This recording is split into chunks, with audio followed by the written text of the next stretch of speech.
Баткен шаарынын Борбордук паркында 2021 жана 2022 жылдары тажик тараптын куралдуу агрессиясынан каза болгон кыргызстандыктарды, анын ичинде аскер кызматкерлерин жана жайкын тургундарды эскерүү иш-чарасы болуп өттү.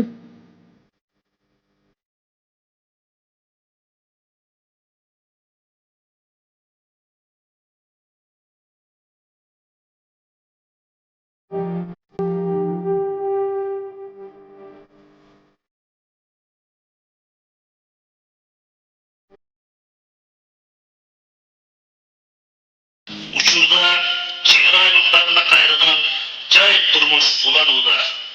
Ушул учурдан пайдаланып, бул оор кырдаалдан чыгууда да ар тараптуу колдоо көрсөтүп жардам колун сунган кыргыз элиме, дүйнө коомчулугуна чын жүрөктөн ыраазычылыгымды билдирем.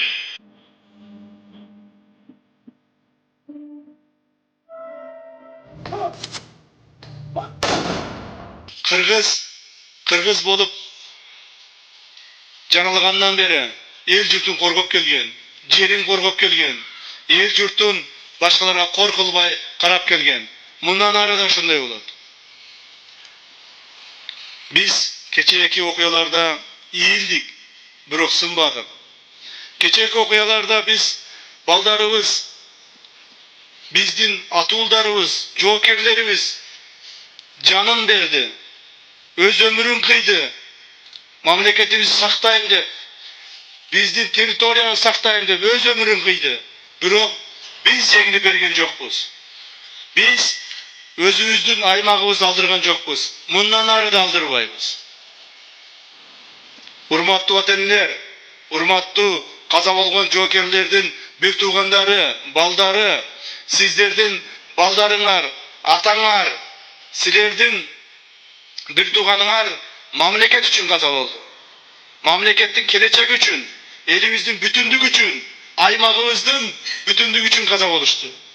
Булар жөндөн-жөн бул өмүргө жаралып, жөндөн-жөн бул өмүрдө өткөн жок.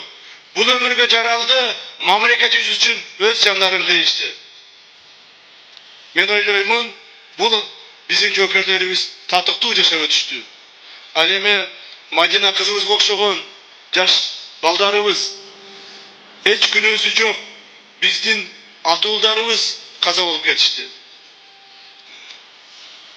Ошол согуштун, ошол кыяматтын кесепети болду. Мадина кызыбыздын турушун карасаңыздар, көп учкөндөй болуп, өзү да учуп кетти.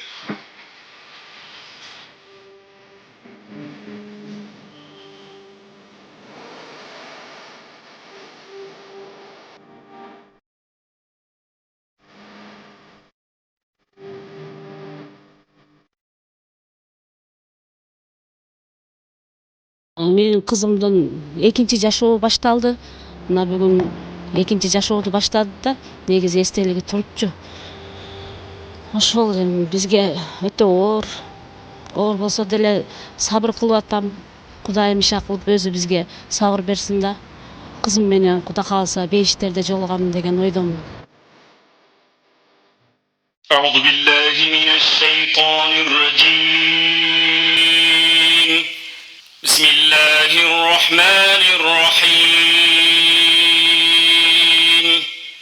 تولج الليل في النهار وتولج النهار في الليل وتخرج الحي من الميت وتخرج الميت من الحي وترزق من تشاء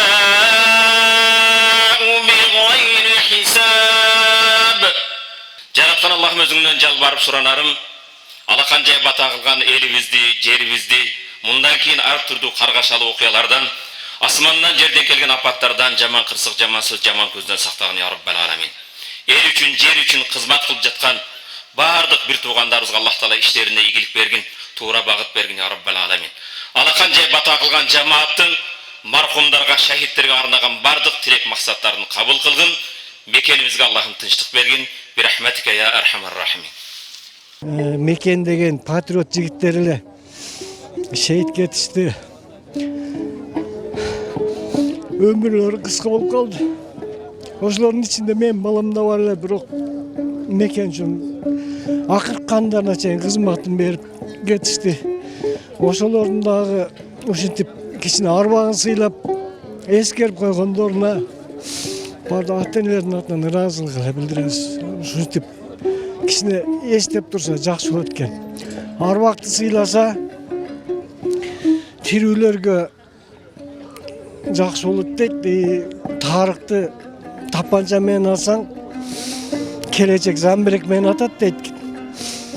Ошон үчүн булар тарыхта калышты. Белгилей кетсек, 2021-жылы 28-30 апрелде кыргыз-тажик чек арасында тажик тараптын куралдуу агрессиясы орун алып, 34 кыргызстандык каза тапкан. Ал эми 2022-жылдын 14-17 сентябрындагы кайрадан куралдуу кол салууга кабылган Баткен жергесиндеги кырдаалда 63 адам курман болгон. Акылай Карабаева, Замирбек Тойчубаев, Кымбатбек Абдисамат уулу, Регион телеканалы.